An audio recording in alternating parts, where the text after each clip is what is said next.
Yo, what is up guys? Delboy here, aka Blue Collar Sports TV. Hopefully you guys are doing well. If you're new here, smash that like, hit subscribe, all of that good stuff.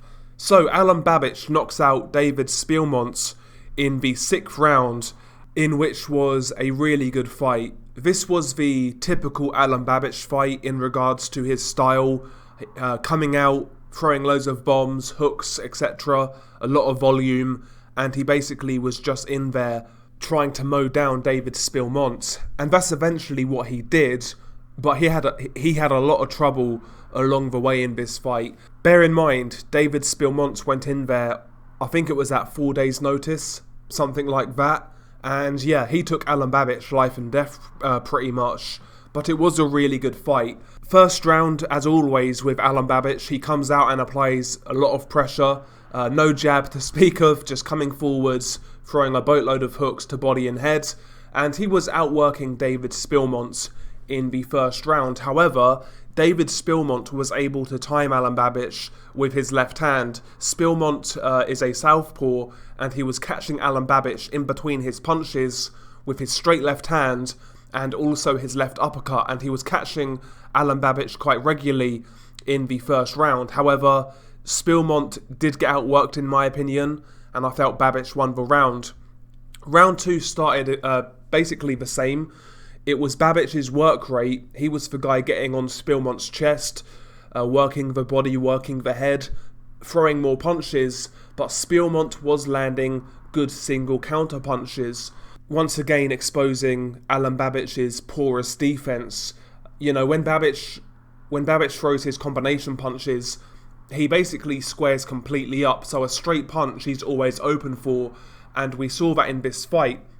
Babic at times in this fight was almost so square, it looked like he was southpaw in certain circumstances. But yeah, in round 2, I felt Babic was winning the round, but towards the end, David Spilmont caught Alen Babic with, I believe, a southpaw right hook, so a right hook out of a southpaw stance. He caught Alen Babic overextending, bang on the chin, and it buzzed Alen Babic, there's no doubt about it. I don't think Babic was like super hurt, but he was hurt. So David Spilmont gave Alen Babic he gave Babic a scare in the second round. Round 3 was like similar to the first round. Babic, wasn't deterred. He was still applying pressure, doing his thing. When you talk about Alen Babic fights, I feel like I say the same thing every time. He was just coming forwards, throwing looping overhands to the head and hooks to the body. And he was outworking Spilmont in the third round. But once again, Spilmont did a pretty good job of timing Alen Babic coming in. And again, Alen Babic definitely felt some of those shots. In round 4, Alen Babic had more success. He actually pinned David Spilmont against the ropes, landed a series of hooks, and a couple of the hooks to the head actually dropped David Spilmont in the 4th round.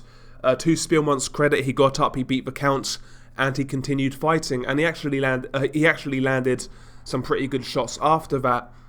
Round 5, I actually felt Spilmont was trying to push Alen Babic back a little bit.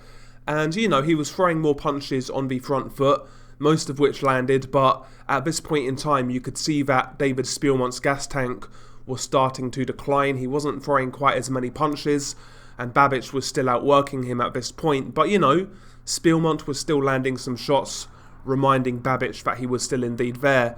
And in round 6, the fight ended. Once again, Spilmont was against the ropes. Alen Babic let out a flurry of punches, and I think he was caught with a left hook to the face.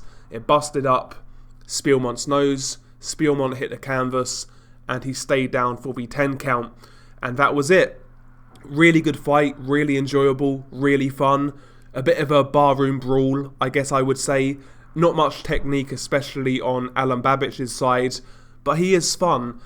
However, going forwards in the heavyweight division, Babic he's an accident waiting to happen. He will be knocked out pretty soon when he steps up, This was a 10-7 journeyman, or 11-7-1 journeyman in David Spilmont, and Spilmont gave him all he could handle. So when Babic does step up in the heavyweight division, he is getting splattered.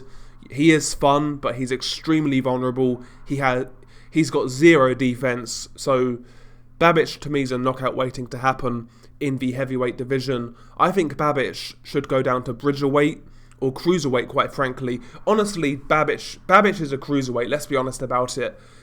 In that division, he's still got the same flaws, but at least he's got more physical advantages at cruiserweight. So I would say Babic needs to go down to cruiserweight, because at heavyweight he's going to get slept, and he will get slept soon if he does step up.